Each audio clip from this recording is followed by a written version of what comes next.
The traffic on Atomic Road was chaotic as parents came in looking for their children. A year's worth of events are coming to a head this weekend in one final birthday celebration. Still to come, the key to happiness. Officials are conducting an experiment using the iPhone. They believe the group was actually on their way to sell the cocaine they had on them. Now this might look like it's just a tent, but it's not. Here, take a look at this.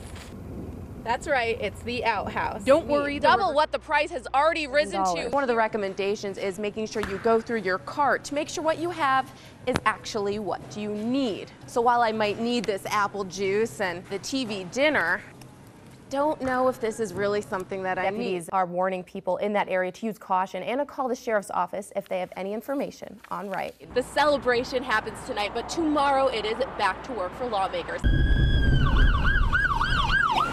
Sometimes it could go days before it hits you, sometimes it could go weeks, sometimes it's overnight. But when it hits you, generally it hits you hard. Mark Chase is a volunteer with the Couchton Fire Department. In his 25 years of service, he's been to a dozen serious car wrecks. The most recent, a crash that killed a little girl thrown from her father's vehicle. You kind of picture your own child in that situation and say, I'm glad it's not her, but I'm, feel for the family of this child.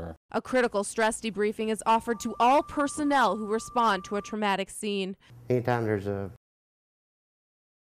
multi-fatalities. Chief Donnie Cook sets up private appointments for everyone who asks for it. If you keep it bottled up inside of you, there's more tendency for you to be in a post-traumatic stress, situation. These firefighters are the first on the scene, the closest to the trauma, and they do it all for free. And they're not alone. There are more than 20 fire departments in Aiken County, and only 4 of them are paid. The rest are all volunteers. That means hundreds of volunteers risk post-traumatic stress disorder if it means saving the life of their neighbor. Knowing that you have done all you could to help that person, whether it ends bad or it ends good, knowing that you did the best you could. The Savannah River Keeper's Tanya Bonatatabis is still putting her new home together, a 20 by 20 raft in the middle of the Savannah River. I'm very excited. I'm looking forward to it. It's going to be fun. Fun might be Tanya's word, but not everyone agrees. I think it's a little crazy. Ty Garvin just finished moving cinder blocks around the bottom of the river to hold her raft in place. I think he's a nut. He just went 20 feet below the river. The reason for all this crazy fun is to raise awareness about the Savannah River. Despite the beauty and the fun water activities that go on here every year, the Savannah River is the 4th most toxic river in the U.S. Tanya's working to clean it up, which is what puts her out here. She's pledged to stay on the raft until there are 500 new Riverkeeper members. We're going to double our membership. Do you think that's going to happen? If the rest of my crew does their job, I certainly hope so. In the meantime, living on this little raft won't be easy. Now this might look like it's just a tent, but it's not. Here, take a look at this. That's right, it's the outhouse. Don't worry, the Riverkeeper will not be polluting. All waste goes into a tank underneath. Now, if you're interested in becoming a member, it costs between $35 to $1,000 a year. You'll become an advocate for the river, receive a newsletter, and even get discounts on events. Anything over 500, they can come out and have dinner with me on the raft. Whether you call it crazy or fun, Tanya says she'll stay out there for as long as it takes. She was on my hand with a leash, and I tried to hold her, and she wouldn't. She insisted on she wanted to get off, and I saw her run out to the street. And that was it. 83-year-old Catherine Larkin smashed her face on the cement when she fainted. Larkin was taking her dog Maggie for an early morning walk when she had her fall. I felt as if I was going to faint. So I continued as fast as I could to see if I could get all the way home, and I didn't make it.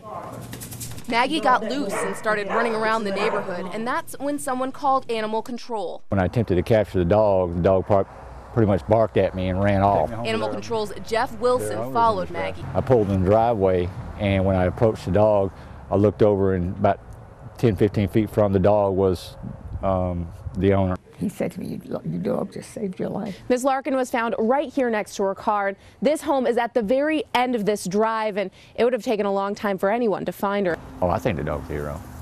I really do. That dog either needs a medal or a big fat steak. I probably should probably prefer the good steak.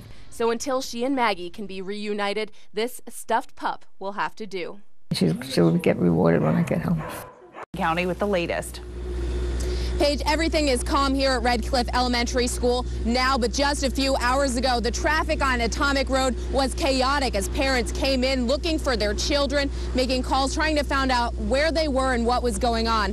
Now, the initial 911 call came in around 2 o'clock this afternoon. School gets out at 2:15, so this all happened very quickly. We're told a third grader told her teacher she saw a man with a gun. The school went immediately into lockdown mode, and law enforcement showed up minutes later to do a sweep through the school, but found nothing. Still, parents and staff say they are very concerned about the security and the turn of events at the school. Like, just not even just as a parent in general, that maybe we should have got some emergency notification. It really shook my inside up. I have 2 grandkids in there. I have 2 nieces and a nephew that are in there. A juvenile investigator did speak with that student who is now saying she doesn't remember what she saw. Coming up for you tonight at 11 o'clock, we'll have more about security concerns at the school. For now, we're live in Aiken County. Christine O'Donnell, 26 News.